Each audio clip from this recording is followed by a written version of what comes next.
She didn't even flinch when she put her name at the top of the presentation. She just smiled like nothing had happened, like the sleepless nights I spent building that project never existed. And then she walked into the boardroom, heels clicking, voice confident, completely unaware that she was about to crash in front of every executive in the company. And I let her. I sat right there in that meeting. I didn't interrupt. I didn't correct her. I didn't save her. Because sometimes the loudest revenge is saying nothing at all. Let me take you back 6 weeks earlier when this all started, when I still believed that hard work, not politics, was what got you ahead in the corporate world. My name's Dana, and I've worked at Caltech Dynamics for almost 9 years. I'm the kind of person who brings stability to chaos. I document everything. I double-check deadlines. I never miss a beat. But I'm also the kind of employee they call dependable, not visionary. Translation: they keep you where you are. But this time felt different. We were told to come up with solutions to streamline our product integration process. I saw a real opportunity and pitched a concept that combined AI task mapping with client feedback loops. I know it sounds boring, but it was the kind of thing that could save our company millions. Madison. My manager barely looked up when I showed her the draft. Interesting. She mumbled, "Could you polish it up a bit for next week's meeting? I might run it by the team." Of course, I said. Because that's what you do when you're still holding on to the belief that good work gets noticed. So I stayed late. I refined the diagrams. I created a real-time demo. I cross-referenced performance data from our last 4 client cycles. I even practiced how I'd present it, imagining myself just once being the one standing at the head of the table. The day of the meeting came. I wasn't invited. But Madison was. She walked in carrying the printouts I had just handed her that morning. And as I sat at my desk watching the door close behind her, a colleague leaned over and whispered, "Hey, wasn't that your project?" I didn't answer. I couldn't. That afternoon, the email went out. Big shout out to Madison for her brilliant presentation today. Game-changing strategy. I read the words 3 times. Then I clicked the message closed and opened a blank document. I didn't know what I was writing at first. It started with bullet points, notes, frustrations. Then somewhere between the second and third cup of bitter break room coffee, it turned into a plan. Because if she wanted to present my work, then she was going to present my work, all of it alone. The data was deep, the logic complex, the model designed with nuance that only I understood. She hadn't even asked how the forecasting tool worked. And I wasn't going to remind her. Over the next few days, Madison prepped for a second, more important presentation, this time in front of the executive leadership team. She asked me to be there just in case during the meeting. Support the slide transitions.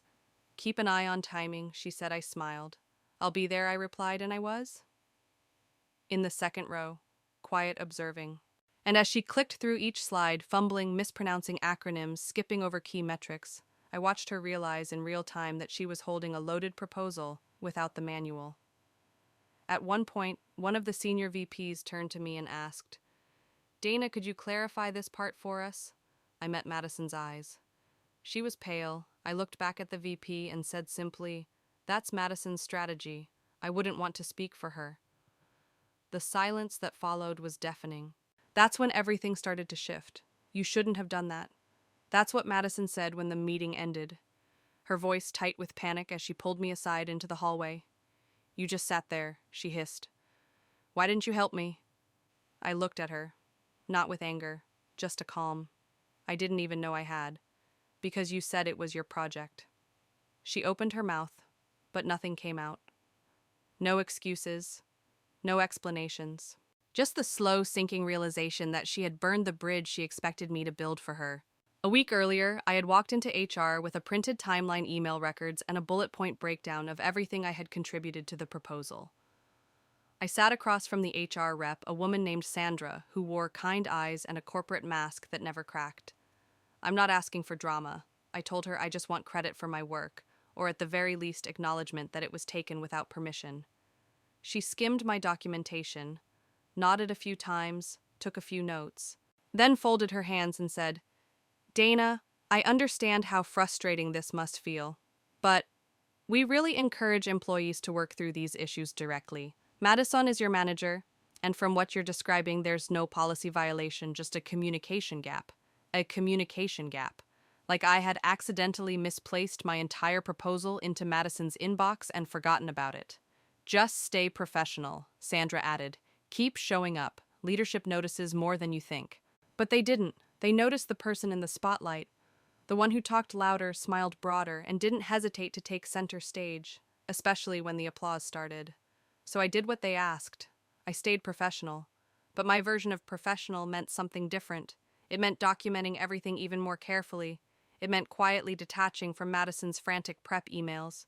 It meant showing up to that executive meeting exactly as instructed, silent, composed, and supportive. On the surface, I did what I was told. Underneath, I was preparing to let truth catch up with arrogance. One afternoon, just before the big presentation, Madison poked her head into my cubicle. "You've got the slides ready, right?" she asked, sipping her green smoothie. "I've sent them to you already," I replied. She blinked. "Wait, you're not running the deck? You said you wanted to present everything yourself." She laughed nervously.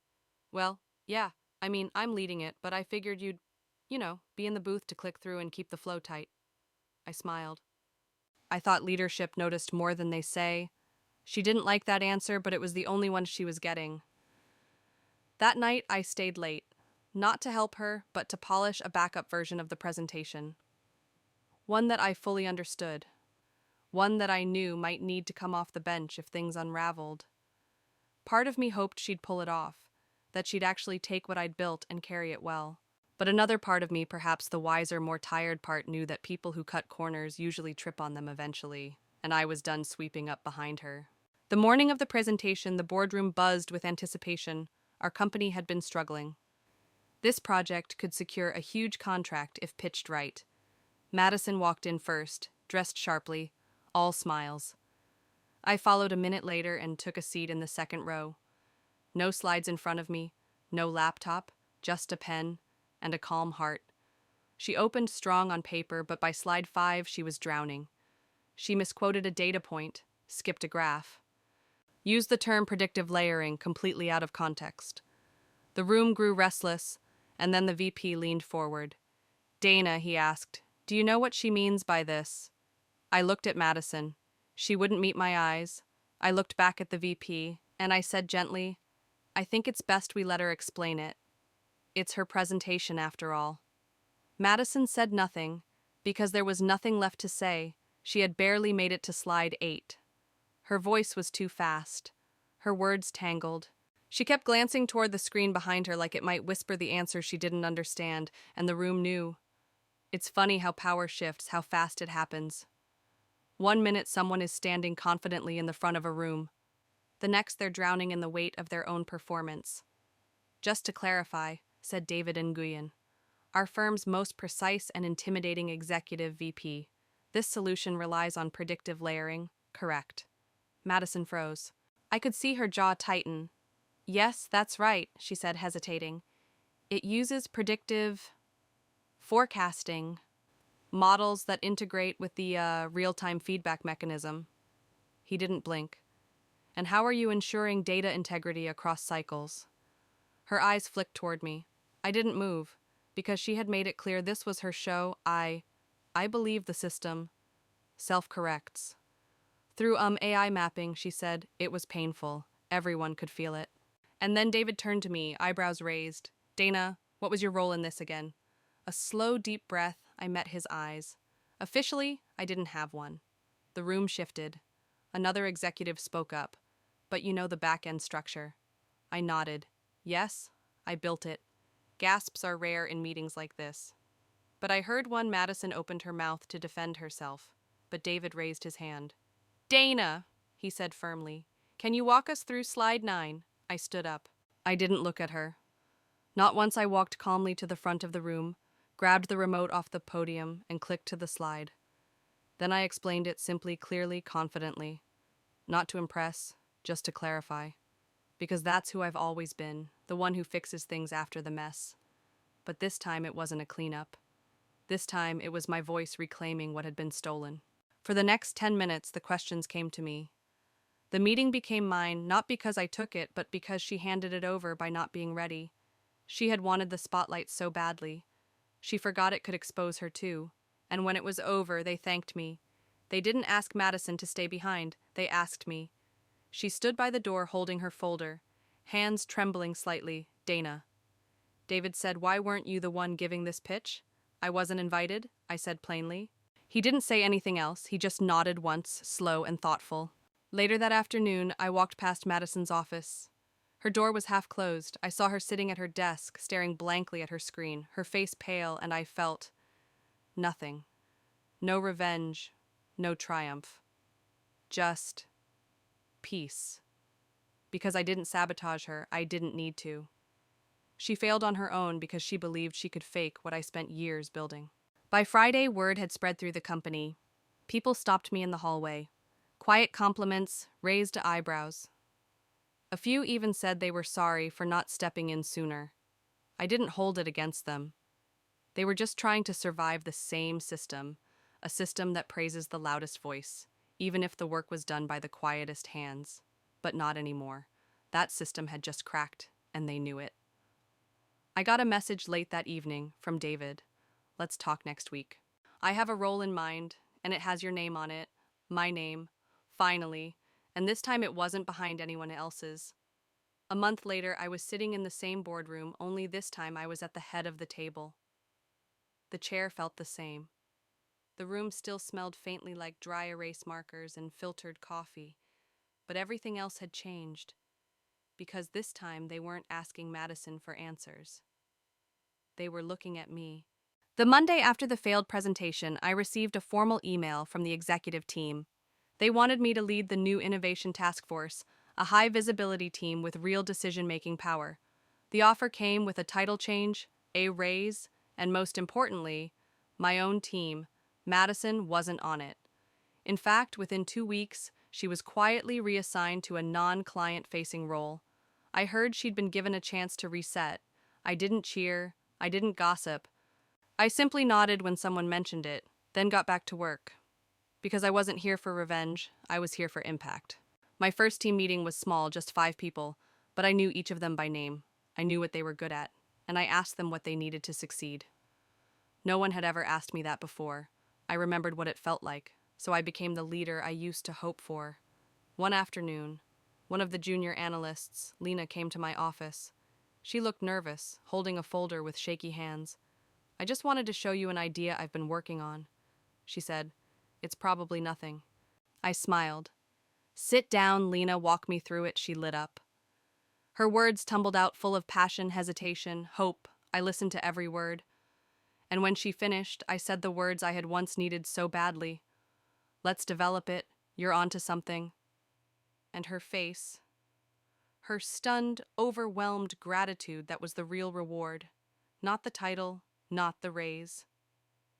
It was knowing that someone like her wouldn't have to go through what I did.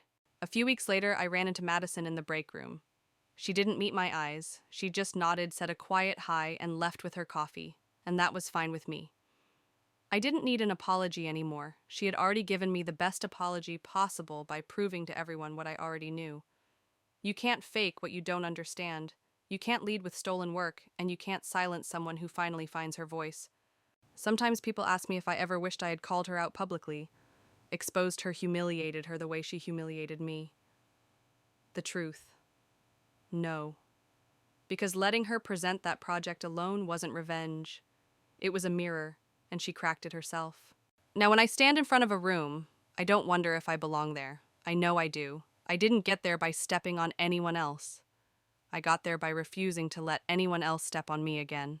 And if you've ever had your work stolen, your voice ignored, or your worth dismissed, share your story in the comments below. You're not alone. We see you, and just like I did, you'll rise.